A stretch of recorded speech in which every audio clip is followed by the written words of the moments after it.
Pessoal, por questões de reforma e barulho, estou eu gravando aqui num ambiente um tanto quanto diferente para que nós continuemos com Et Homo, né? No primeiro vídeo aí do Porquê Sou Tão Inteligente, que eu pensei que fosse render mais, a gente acabou parando muito cedo, né? Muito cedo mesmo. Aliás, porque sou tão sábio, né? Ô, burrice, porque sou tão sábio. A gente parou cedo, né? Eu não consegui render dois tópicos, né? Duas sessões do capítulo. Mas vamos lá, a gente leu no último vídeo ou no último áudio, se você estiver me ouvindo só, o trecho que foi encontrado no espólio do Peter Gast, né? Uma folha de papel manuscrita pelo Nietzsche, que quando, né, da morte do Peter Gast, tudo foram mexer lá no espólio e tal, alguns anos depois, foi na década de 60, se eu estou bem lembrado, encontraram essa folhinha censurada do texto Et Homo, né, e que na edição crítica retornou esses trechos censurados que foram encontrados, e a Companhia das Letras, né, na tradução do Paulo César de Souza, teve essa gentileza de colocar, que nem uma gentileza, tem que pôr, né? E, enfim, é numa seção 3. E essa seção 3, ela é bastante pertinente na história aqui do Nietzsche, porque é aqui que ele vai contar aquela historinha dele, né? Que, que ele seria descendente de poloneses, nobres poloneses e tal, que, como eu disse no vídeo passado, no áudio passado, que os biógrafos dele aí, né, fazem questão de evidenciar a mentira do Nietzsche, né? O Kurt Paul James, inclusive, tem lá um estudo da genealogia do Nietzsche, mostrando lá, né, parentes dele do século XVI, né, todos alemães, do centro da Alemanha ali, né? O sobrenome Nietzsche, com diversas grafias diferentes, era muito comum no centro da Alemanha, no período ali, né, demonstrando que o Nietzsche não tem ascendência polonesa porra nenhuma. Mas como eu tinha dito e vou retomar aqui, né, a questão da ascendência que o Nietzsche diz é uma ascendência de estirpe, né, não de pai e mãe, vô e vó, é uma ascendência que remonta aos milênios, né? Então faz sentido que ele se sinta mais próximo dos nobres poloneses do que dos alemães, né? Ele inclusive diz que Júlio César poderia ser pai dele, muito mais do que o pai e a mãe. E essas falas, né, lidas pelo homem médio, né, por exemplo, Kurt Paul James é um grande exemplo disso, em que pese a biografia excelente que ele fez, né, são compreendidas como falas da loucura, né, como da megalomania, mas você percebe que o Nietzsche está querendo dar uma ideia ali, né? Ele não está dizendo literalmente que o esperma do Júlio César que fecundou a mulher lá é o esperma ancestral dele. Ele está falando de estirpe, de espírito, de alma, né? O que é bastante difícil, por isso que é muito difícil você falar com um homem médio que não entende as coisas, né? Dou um exemplo, nas minhas épocas de YouTube, falava eu das pessoas que era filho do pau mole, né? E teve gente que acreditou que literalmente eu acreditava que a pessoa fez sexo com pau mole e o esperma do pau mole criava pessoas fracas, né? É difícil, cara, conversar, é difícil, né? Por isso que eu parei, né? Não vou mais oferecer pérolas aos porcos, né? Porque aquilo é uma figura de linguagem. Filho do pau mole quer dizer o quê? A pessoa mole, a estirpe fudida. Não é que o pau estava literalmente mole, entrou dobrado, né? Mas as pessoas entendem assim, né? O Nietzsche, coitado, sofreu muito com esse tipo de leitura também. E vamos lá, né? O Nietzsche aqui no tópico 3, ele já, eu não vou ler tudo, né? Eu vou ler alguns aspectos separados aqui, mas tem um que é bastante interessante, que ele diz assim, ó: já minha ascendência me permite enxergar além das perspectivas puramente locais, puramente nacionais. Não me exige esforço ser um bom europeu. Por outro lado, sou talvez mais alemão do que ainda podem ser os alemães de hoje, meros alemães do Reich. Eu, o último alemão antipolítico. Eu nem vou entrar no mérito aqui, né, do uso que os vagabundos sem vergonhas da academia, como, para mim, eu ponho como exemplo máximo aquela empetecada daquela Scarlett Martin, aquela senhorinha que já está fazendo hora extra aí, né? Já está na hora de abrir a porta para outros empetecados falarem merda, né? Para querer usar, tá vendo? Ó, o Nietzsche era antipolítico, ele não tem nenhum viés político nos seus textos, não, né? Tem não, ele foi até pra guerra e não tem aspecto político nenhum, né? Era um bobão o Nietzsche, né? Não vou nem entrar nesse método, mas eu queria dizer, né? Quando ele diz aqui, né? Que ele é mais alemão do que os alemães da época, isso lembra muito, ou melhor, remete, né, ao aforismo Nós, os Sem Pátria, do Gaia Ciência, que é o aforismo 377. Lá naquele aforismo, no finalzinho dele, o Nietzsche diz, né? A Alemanha possui um ontem e um amanhã, mas não um hoje. Então você veja, o antigermanismo do Nietzsche não diz respeito à Alemanha de ontem, nem à Alemanha de amanhã, mas à Alemanha da época dele, a Alemanha do Reich, do Bismarck. Tanto é que ele mesmo aqui diz, né? Ele é mais alemão do que os alemães de hoje. E nem preciso dizer, né, que quando ele diz que a Alemanha possui um ontem e um amanhã, obviamente, e com razão, eu diria, os nazistas vão dizer que eles eram a Alemanha de amanhã que o Nietzsche se referia. O Baumler, no Nietzsche, o filósofo e o político, ele fala isso com todas as letras. E tem razão, diga-se de passagem, né? Aí nesse tópico, Nietzsche vai dizer da ascendência da mãe dele, né, que é a Francisca Oeller, vai dizer que tem uma bisavó que muito provavelmente é uma mulher que foi mencionada num diário do jovem Goethe, né, e lá na biografia já diz que não bate as datas, né. Ele vai dizer aqui sobre a ascendência polonesa dele, vai dizer sobre a questão do pai, que o pai foi um preceptor das filhas do rei Frederico Guilherme IV, né? Ele foi preceptor das meninas, né? Ele fala aqui, ó, suas alunas são a rainha de Hanover, a grã-duquesa Constantine, a grã-duquesa de Oldenburg e a princesa Terese de Saxe-Altenburg.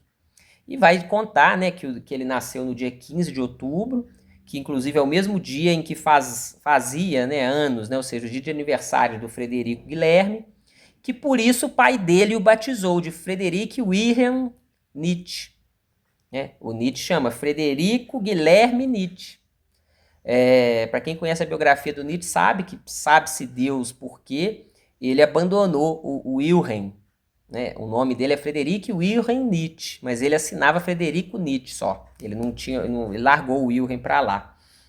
Ele diz até que esse fato dele ter nascido no dia de anos do Frederico Guilherme IV é muito interessante, porque todo dia de aniversário dele era dia de festa, né? Porque se comemorava o aniversário do rei, dos Hohenzollern, né?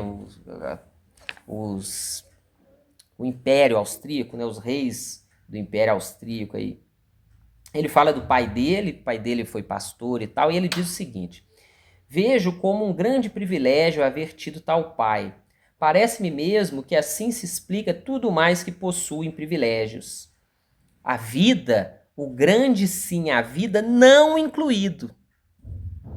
Interessante que ele faz essa negação, né? Ele deve todos os privilégios ao pai. Quais são os privilégios? Ter nascido na família que nasceu, ter tido oportunidade de ter estudado em Schupforta, né, a escola de Pforta, porque foi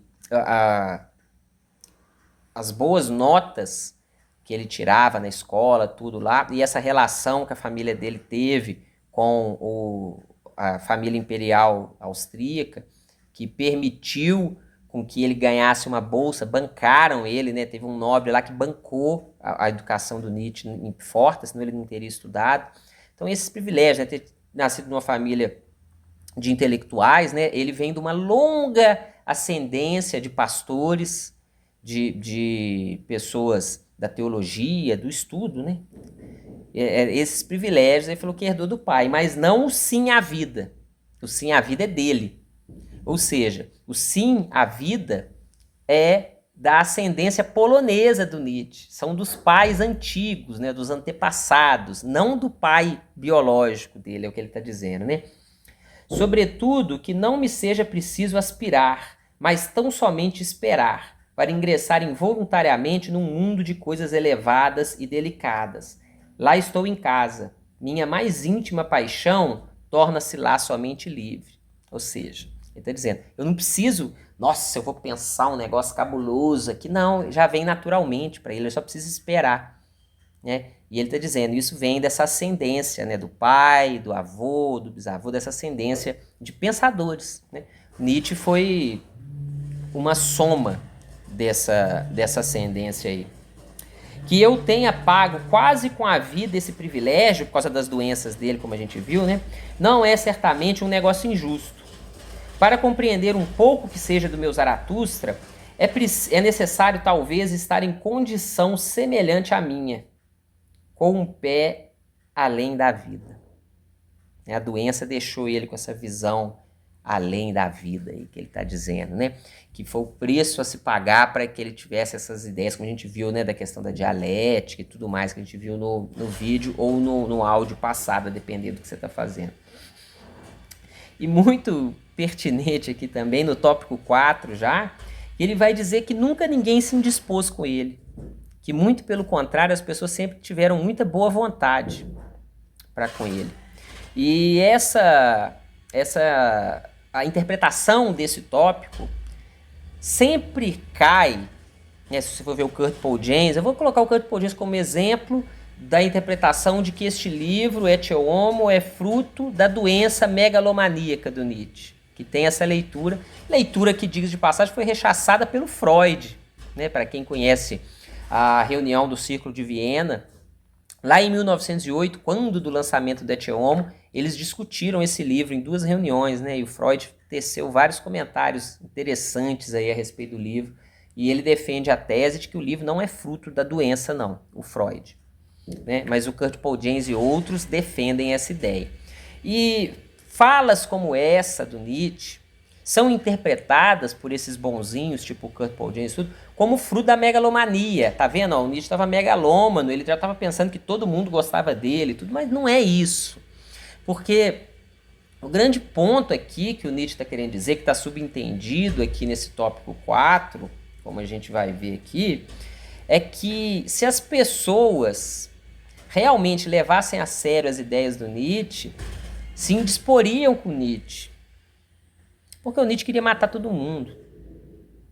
Quando Nietzsche escreve o Zaratustra, quando Nietzsche escreve Além do Bem e do Mal, né, que eu acho que são os textos mais abertamente ardidos, né, o Anticristo também, né, o Crepúsculo dos Ídolos também, pensando aqui, né, eu acho que o Anticristo talvez seja até mais. Você percebe que as pessoas têm boa vontade com ele mesmo. É isso que ele está dizendo. Porque se fossem levar ferro e fogo o que ele falou, ele tinha que ser morto, cara. Ele tinha que ser extirpado da humanidade, né? Há várias coisas, para não dizer a totalidade do que o Nietzsche escreveu, não está distante das teorias nazistas, não. Genocídio, extermínio, né? A visão de que existem castas e estirpes diferentes e que uma estirpe, né? E várias estirpes, né? Algumas estirpes têm que ser eliminadas, ou seja, assassinadas, mortas mesmo. Outras estirpes se prestam à escravização e uma estirpe se presta a ser senhor, né? Essas ideias que alguns poucos perceberam, né? E que foi fruto até do término de amizades que ele tinha quando, né, enquanto vivo, né? Perdeu várias amizades, algumas amizades percebiam, né, esses textos do Nietzsche, falavam, gente, esse Nietzsche está louco, olha o que ele está falando. Mas as pessoas tinham boa vontade, passava pano para ele. É nesse sentido que ele está dizendo, né? É nesse sentido aí. Ele vai dizer aqui, né? Que muito longe de má vontade, que surgiam indícios de excesso de boa vontade para com ele. E ele vai dizer aqui, inclusive, que ele tinha a habilidade de melhorar as pessoas, as coisas, né? Ele vai dizer que quando ele dava aula no Pedagógium, e o que acontece? Lá na Basileia, quando ele era professor de filologia na Universidade da Basileia. E lá na Basileia, o professor de filologia, ele tinha também a obrigação de dar aula de grego e latim nos últimos anos do que seria o ensino médio lá. Então o Nietzsche, além de apresentar suas preleções na Universidade de Basileia, ele também dava aula na escola. Dava aula no ensino médio, né, no terceiro ano do ensino médio, no último ano do ensino médio. E ele diz aqui, né, que...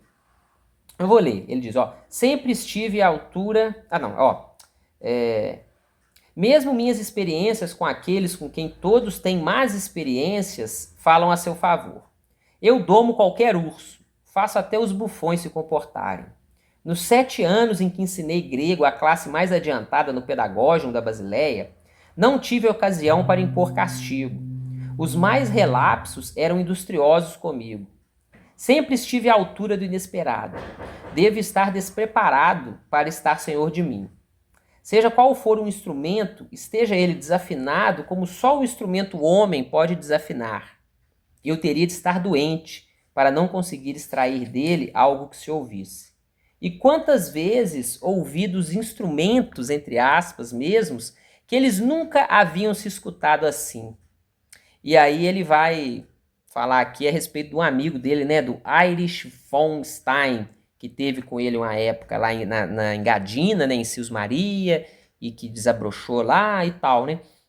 E sobre essa questão do pedagógio, né, que ele diz aqui, né, que os alunos mais indisciplinados, tudo se disciplinavam com ele e conseguiam render, por incrível que pareça, né, quebrando esse estigma que se tem do Nietzsche doente, do Nietzsche bobão, sem noção, porque ele era sem noção mesmo, mas ele não era bobo. O Kurt Paul James, né, no livro dele, né, na biografia dele, tem várias entrevistas, várias conversas que foram feitas com ex-alunos do Nietzsche. E ex-alunos do pedagógico, não da faculdade, não da universidade. E em que pese, tem um relato só de um cara que, com as aulas do Nietzsche, aprendeu a detestar grego. Tem um cara que falou isso, que pegou horror. A maioria, todos que falaram, disseram que ele era um professor muito bom, que ele empolgava, que ele fazia a coisa acontecer, andar. Então vocês vejam, essa interpretação de megalomania do Ecce Homo, até nesse ponto, a realidade se comprovou, né? Quando ele diz que na escola, né, quando ele dava aula, que até os alunos mais fuleiros rendia, é verdade. Foi comprovado que era verdade. Tal qual as outras, entre aspas, megalomanias, né, que aparecem aqui no texto do Nietzsche que eles falam, que se comprovaram verdade, né? Hoje existem cátedras para se estudar Zaratustra nas universidades. Os livros do Nietzsche foram traduzidos até para japonês, cara, russo, japonês, chinês, né, que é mandarim. Aqui no Brasil, olha eu aqui, esse dialeto de fim de mundo falando dele, né? Vocês vejam, né? Esse livro escrito na década de 80. Menos de 50 anos depois, tá lá o Hitler visitando o arquivo Nietzsche. Tá lá os grandes ideólogos do nazismo colocando o Nietzsche, que pese tem essa discussão, né? Entre eles mesmos tinha quem acreditasse que Nietzsche não se prestava a nacional-socialista, não, entre os nazistas. Mas os mais badalados, né, que seria aí o Alfred Baumler e o Alfred Rosenberg, colocando Nietzsche como um dos pilares do nacional-socialismo. Então vocês vejam, em menos de 50 anos, o império nazista, que viria para durar pelo menos 1000 anos, colocava-o como um dos pilares. Né? Aqui no Ecce Homo ele vai falar, terão guerras que nunca antes vistas, feitas em meu nome, tudo aconteceu. Olha a Segunda Guerra Mundial aí. Então, homem médio, fuleirinha, não meça os grandes pela sua régua, não. A questão do Nietzsche no Ecce Homo não é megalomania, é realidade. Você que é um fudido, ele não era fudido não, cara. Entendeu? Você é fudido, eu sou fudido. O Nietzsche não. Aqui não tem megalomania. Aqui tem antevisão, né? Como diz não é o Irishman que fala não, mas no livro do Irishman ele cita, que eu não me lembro agora qual autor. Não, é o Paulo César de Souza que cita.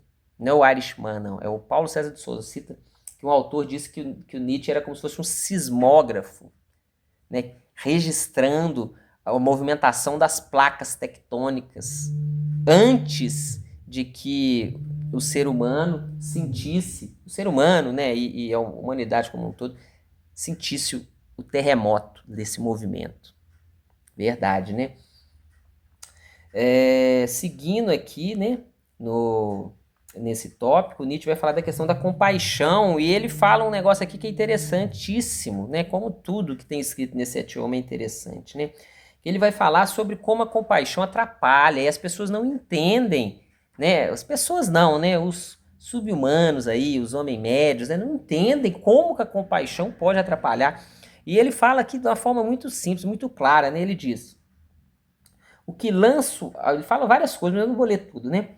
O que lanço ao rosto dos compassivos é que lhes escapa facilmente o pudor, a delicadeza, a reverência às distâncias, que com paixão cheira instantaneamente a plebe e assemelha-se às más maneiras a ponto de com elas confundir-se.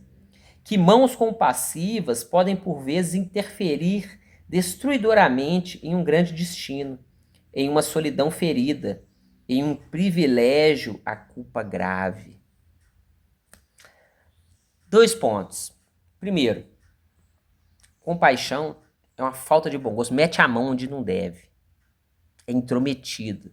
E segundo, aqui ele está falando, para fazer uma analogia, igualzinho do casulo da borboleta, cara. Ou do ovinho, da ave, né, do pintinho, do bicho que você quiser pensar aí. A borboleta, ela tem que sair do casulo sozinha. Porque parte do casulo é a asinha dela enrolada. Se você tem compaixão e mete a mão lá no casulinho da borboleta, tadinha, a borboleta tá presa, eu vou ajudar. A asa dela não sai da forma que tinha que sair. E ela não voa. Ela morre. Mesma coisa o ovinho. Tadinho do passarinho. Nossa, ele não tá conseguindo sair. Sendo que o fato do sofrimento de sair do casulo ou sair do ovo faz com que os músculos, ou seja lá o nome que tenha na borboleta, que eu acho que a borboleta não deve ter músculo não, né? Mas, enfim, o que faz com que a borboleta se movimente, né? O sistema mecânico de movimentação da borboleta depende desse esforço, desse sofrimento de sair dali de dentro. Isso para não dizer da fragilidade da asa, né? Que você meteu a mão ali, você rasga, você amassa a asa do bichinho e acabou pro bicho, né? E a compaixão faz isso. A compaixão impede que o sofrimento libertador aconteça. Eu li alguns textos de um bonzinho aí e eu fiquei muito tentado a fazer um comentário sobre um texto que ele fala sobre o sofrimento. Ele é marxista, entre aspas, né? Porque nunca viu Marx na vida, né? Nunca leu, nem sabe o que é. Mas ele se diz de esquerda, comunista. Ele fez um vídeo falando que tem que ser muito hipócrita ou ingênuo para dizer que o sofrimento ensina algo, que o sofrimento é vantagem. Eu acho que ele nunca estudou fisiologia, né? Porque, por exemplo, né, para o músculo seu crescer, né? Olha o meu músculo aqui de baixo, que musclão, oh meu Deus. Ele tem que sofrer carga, ele tem que se machucar para que ele crie fibra e ele cresça, né? O caso da borboleta aí, tem que sair do casulo, e tem que sair do casulo sozinha, para que o sistema mecânico dela, com o esforço, crie os meios para que depois ela possa voar. Se você for lá e meter a mão, ela não voa, ela morre. Ai, mas eu já vi que tem borboleta que morre lá dentro. Pois é. Pois é, tem borboleta que morre lá dentro mesmo. Faz parte. Se ela não conseguir sair, ela morre.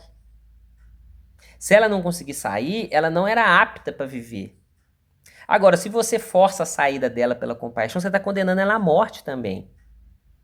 E esses sistemas inclusivos que nós temos hoje, diga-se de passagem, né? Porque a gente tem que ler os livros pensando nas coisas, não adianta ficar, ai, o que o Nietzsche falou? Ai, eu não sei o quê. Se for para ler assim, é melhor ser analfabeto, né?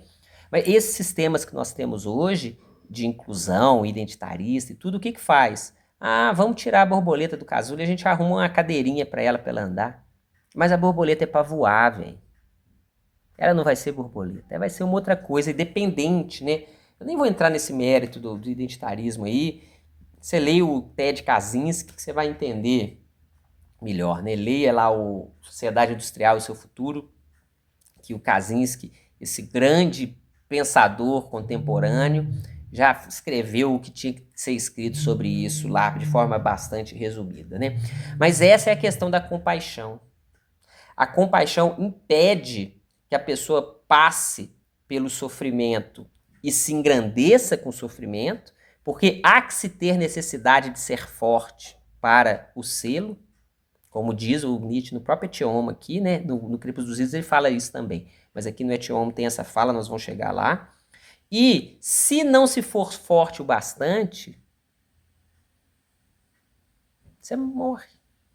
Não é para você. Né? Aquela fala que se atribui ao Hitler, e que eu acredito que ele tenha dito mesmo, e aquele decreto de destruição e tudo que ele fez lá nos finalmente, leva a crer que é condizente, é verossímil com essa fala. Se a Alemanha não é digna de vencer, que seja digna de morrer, então, de perecer. Né? É 880, ou vai ou racha. E a compaixão impede esse vai ou racha. Enfraquece quem poderia ser forte e habilita quem não deveria ser nada. Mas é assunto, né, para outras paradas aí. Passando para o tópico 5, ele vai dizer, né, lembrando aquele enigma do início, lembra-se? Eu sou como meu pai e minha mãe. Como meu pai eu já morri. E como minha mãe eu tô vivo e envelheço. Ele diz aqui, ó. Em mais outro ponto, sou apenas meu pai novamente. E como que sua sobrevida após uma morte prematura. Assim como todo aquele que nunca viveu entre seus iguais e a quem a noção de retribuição, entre aspas, ele coloca, é tão inacessível quanto, por exemplo, entre aspas, direitos iguais, a de direitos iguais, proíbe-me qualquer contramedida, qualquer medida de proteção nos casos em que se comete uma estupidez pequena ou muito grande comigo. Também, claro, qualquer defesa, qualquer justificação, entre aspas. Minha forma de retribuição consiste em fazer seguir a estupidez o mais rapidamente possível algo inteligente. Talvez assim ainda se possa apanhá-la. O que ele vai dizer aqui?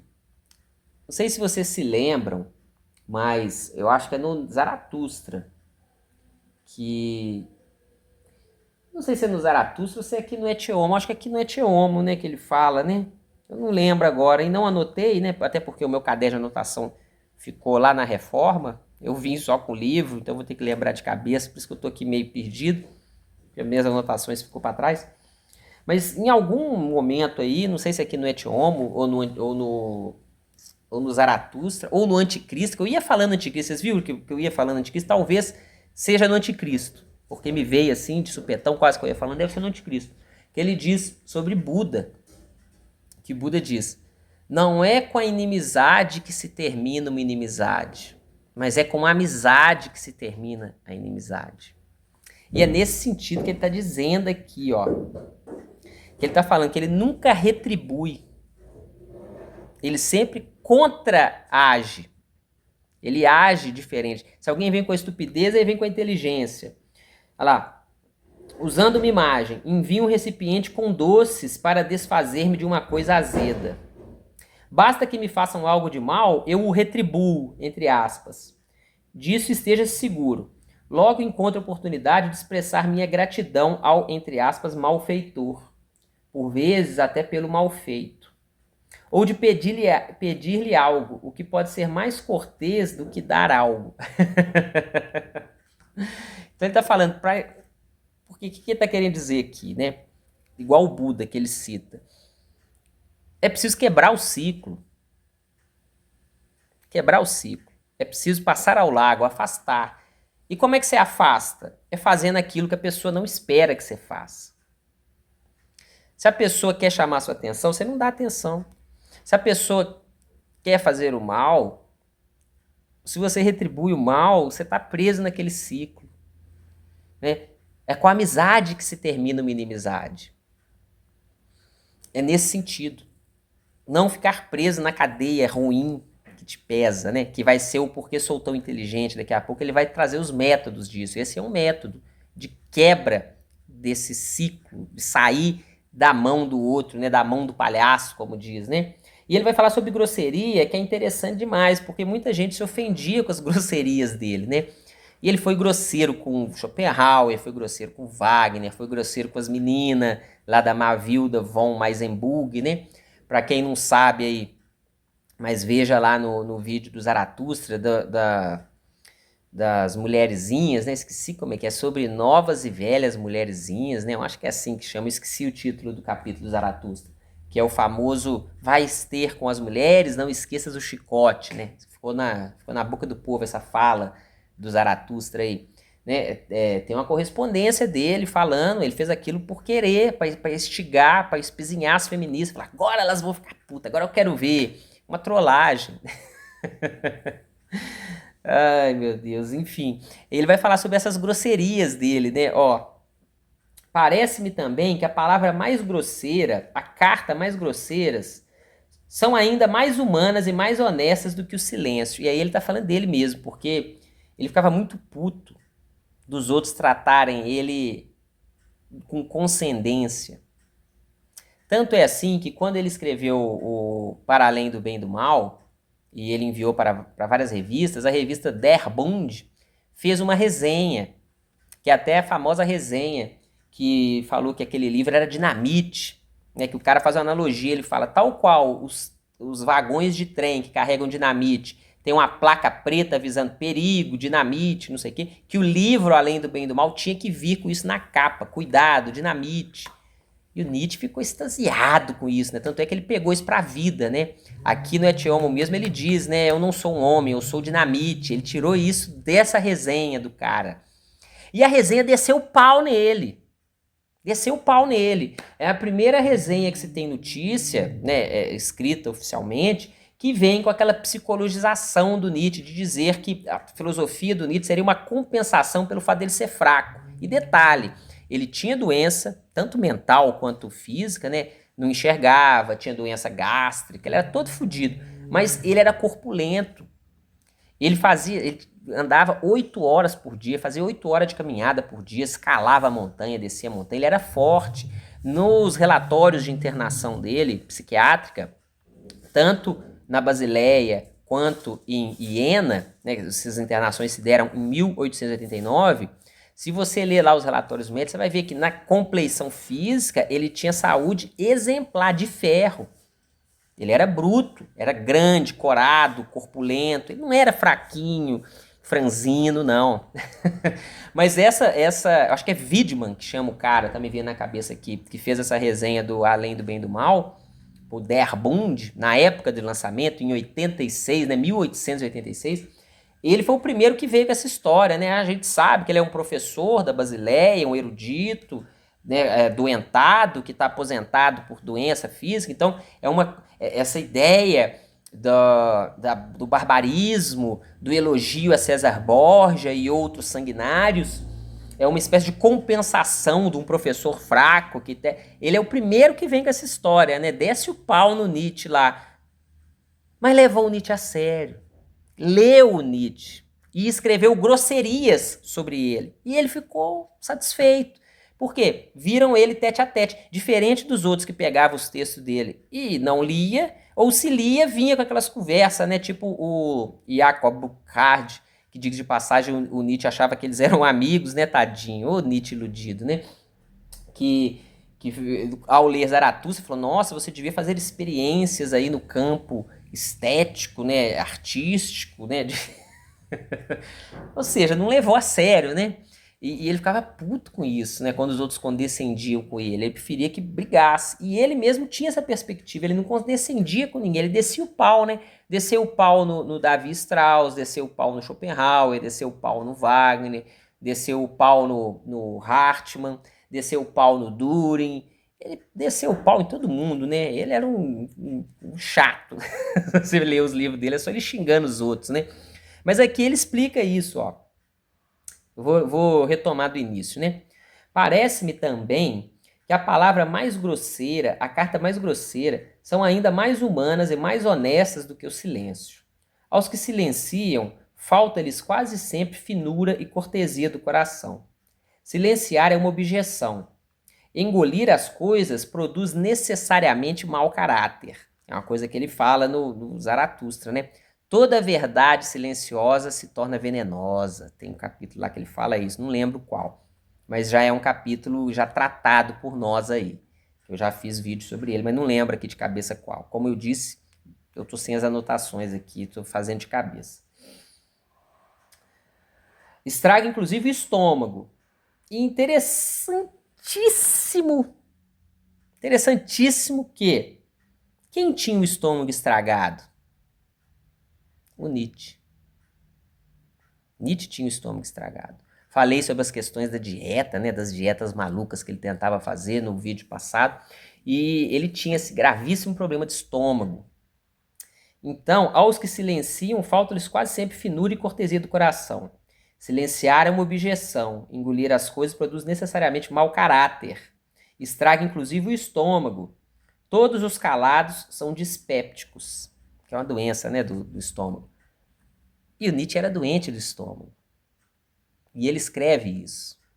Então, sem querer bancar o Jung, analisando o Zaratustra, né, naqueles famosos seminários, que são até interessantes, né? Para a leitura de Zaratustra é uma bosta, mas para você entender a psicologia analítica do Jung e várias outras coisas é legal, vale a leitura, né, dos seminários, que infelizmente não são completos porque a Segunda Guerra estourou e eles pararam com os seminários. Mas é interessante a leitura. Né, a editora Vozes, se você tiver interesse, tem publicado esses seminários do Jung a respeito do Zaratustra de Nietzsche em 2 volumes, muito, bem feitos, né, bem traduzidos, bem legal aí, vale a leitura, vai, leia lá. Sem querer bancar o Jung, mas percebam, se essa escrita do Nietzsche a respeito do silêncio causar estrago no estômago for consciente, então ele tem noção que silenciou durante muitos anos. Né? Para quem conhece a história do Nietzsche sabe que somente quando ele foi escrever Humano Demasiado Humano, ou seja, ele já tinha escrito O Nascimento da Tragédia, já tinha escrito as 4 considerações extemporâneas, né? E ele tinha planos de escrever 13, salvo engano, 13 ou 11, não lembro agora, e algumas considerações extemporâneas se tornaram livros, né? Sabe que no Humano Demasiado Humano ele começou a falar. Começou. Mas ele só veio a falar mesmo depois do Zaratustra. No Zaratustra para frente. Né, que ele falou abertamente. Então ele ficou anos e anos em silêncio, tentando ser burguês, tentando ser artista, né? Aquela história lá quando ele estava na Basileia, que ele ficava a semana dando aula e o final de semana em Tribschen com os Wagner, né? Ele vivia essa dicotomia, né? De uma vida burguesa, tentou casar, tentou fazer as coisas e vivia aquela vida desregrada de artista entre os Wagner, né? E esse desregramento tem a ver com a questão sexual. Não que o Nietzsche era um desregrado sexual, mas no sentido de que Wagner e Cosima viviam um relacionamento que o Nietzsche almejava, né? Wagner e Cosima, a Cosima estava grávida do Wagner quando o Nietzsche conheceu eles pessoalmente, e nem casados eles eram. A Cosima era casada com o Hans von Bülow, né? Que era um dos diretores, um maestro, sei lá, do Wagner, né? Então ele ficava nessa dicotomia, mas em silêncio, né? Aquele silêncio foi matando ele, né? Ele só veio a falar mesmo do Zaratustra para frente, né? No Humano Demasiado Humano, um pouco, no Aurora, no Gaia Ciência, um pouco, no Gaia Ciência abriu as portas, né? Gaia Ciência tem ali o Incipit Tragoédia, né? Que é o primeiro capítulo do Zaratustra, que tem um nome sugestivo, né? Começa a tragédia. É o primeiro capítulo do Zaratustra, né? E uma menção ao eterno retorno ali. Mas mesmo assim, Nietzsche veio a falar nas obras, né? Mas na sua vida pessoal ele existia um gap, existia uma distância entre a vida pessoal do Nietzsche e o que ele escrevia. Porque ele não podia falar as coisas que ele entendia, que ele pensava, com as pessoas, ele não tinha com quem falar, né? Tal qual na vida sexual, amorosa, ele não tinha como ter uma mulher para se casar. Porque as ideias dele de relacionamento homem e mulher eram ideias que a gente tem hoje, muito à frente do tempo dele. Na época dele, essas ideias eram escandalosas. Vide o que a Lou Salomé fez com ele, né? Que o simples fato do Nietzsche ter proposto a ela, supostamente, e eu acredito que seja verdade mesmo, ter proposto a ela um relacionamento aberto, que eles se relacionassem sem casamento e que talvez pudesse dividir ela com o Paul-Ré, né? Eu acho verossímil isso, por incrível que pareça, mas eu acho verossímil. São ideias comuns hoje, né? Hoje a pessoa casa no cartório, trisal, quatrisal, né? Na época era uma coisa escandalosa, né? Lembremos, era uma sociedade vitoriana, pré-freudiana, sequer se falava de sexualidade, né? Então, ele vivia esse silêncio, ele não tinha com quem falar, não tinha, né? Seria a mesma coisa que alguém hoje se dissesse abertamente, eu tô falando a mesma coisa no sentido de escândalo, tá? Seria tão escandaloso quanto alguém hoje se portasse na vida defender, falar, eu sou nazista, eu sou pedófilo, eu sou incestuoso, né? O escândalo seria o mesmo, em razão dos costumes, né? Não que eu estou falando que ser nazista, que ser incestuoso, que ser pedófilo é correto. O que eu estou querendo dizer é o escândalo social, né? Na época, as ideias do Nietzsche eram tão à frente do tempo que era tão escandaloso quanto dizer esses absurdos hoje, né? As coisas que ele falava eram tidas como absurdos, imorais e criminosos, tanto quanto dizer essas coisas hoje são, né? Então ele tinha que ficar em silêncio, ele não tinha com quem conversar, não tinha com quem falar. E quando ele veio a se abrir, que foi com a Lou Salomé, deu no que deu, né? A piranhona da Lou Salomé foi lá e traiu a confiança do Nietzsche, né? Colocando em público coisas que eles conversaram privado. Uma puta sacanagem, né? Mulheres piranhas, velho, cuidado, abre o olho, essas mulheres narcisistas, tudo abre o olho, velho, não dá trela não, que você se lasca de verde e amarelo. Terminando aqui, né? Veja-se que não desejo ver subestimada a grosseria. Ela é, de longe, a mais humana forma da oposição. E, em meio ao amolecimento moderno, uma de nossas primeiras virtudes. Quando se é rico bastante para isso, é inclusive uma fortuna estar errado. Por que ele está falando isso? Como Baumler bem levanta, né, e quem conhece a obra do Nietzsche sabe, leia lá a Disputa de Homero, né, nos 5 prefácios para 5 livros não escritos, aquela ideia do agon grego, né, que é a ideia que perpassa o motor do existir do Nietzsche, que é a disputa. Veja, o Nietzsche está sempre dialogando com alguém, ele está sempre esgrimindo, né, de esgrima, ele está sempre lutando com alguém, ele está sempre disputando esgrima com alguém, seja o Schopenhauer, seja o Wagner, seja o cristianismo, ele tem sempre um oponente no qual ele degladia. E ele está dizendo que esse degladiar é que é a parada. Que o amolecimento moderno tirou essa disputa, né, esse combate. E ele está falando, é muito honroso você ter alguém para combater. Por isso que ele diz, para quem é rico bastante para o combate, é ótimo estar errado, porque alguém vai vir e te sapeca. E desse sapecar um ao outro, dessa disputa é que surgem as coisas grandiosas, né? E ele coloca que essa grosseria faz parte disso. A grosseria é um sintoma disso, né? Então, quando ele é grosseiro com Davi Strauss, ele vai até dizer isso aqui mais para frente, né? No ponto 6, diga-se de passagem, que infelizmente nós não vamos tratar hoje, porque é um livro muito denso, a gente fala demais, né? Não dá, e eu não vou fazer vídeo de mais de 1 hora, não. Né? Que é uma honra estar sendo grosseiro com o outro, porque você está colocando na mesma altura que você. Você não combate, não degladia alguém que seja menor que você. O combate enobrece quem é combatido. É isso que ele está dizendo. E o amolecimento moderno tirou isso. Né? Não há o agon, não há disputa mais. Há o ecumenismo, há o bibibi, bobobó, que tem implicações profundas aí, porque o que ele vai dizer, né, não é o assunto aqui do Et Homo no momento, mas o que ele vai dizer é, não há embate hoje porque não há sentido, não há crença. A pessoa é ecumênica, a pessoa é tolerante porque ela não acredita em nada. Ela é vazia. É o tal do niilismo. Né? Ela não crê, ela não tem uma verdade vital que faça com que ela combata o outro pela sua verdade. Ela não tem verdade nenhuma. Ela tem só discurso. Né? E vem com a pedrada final, né? Um Deus que viesse à Terra não poderia fazer senão coisas erradas. Tomar a si não a pena, mas a culpa é que seria divino. Puta sapecada no cristianismo, né? Porque Jesus Cristo não veio pegar a... né? Deixa eu ver aqui a construção que ele fez, né? Jesus Cristo não veio pegar a culpa. Ele veio pegar a pena, né? Jesus Cristo morreu para salvar todos. Ou seja, ele cumpriu a pena que seria nossa para nos salvar. E o Nietzsche está dizendo, Deus mesmo pegaria era a culpa, não a pena. Né? Porque participaria da aventura do existir. Né? Pegar a pena é fácil, mas e a culpa? Quem pegará a culpa por nós? Né?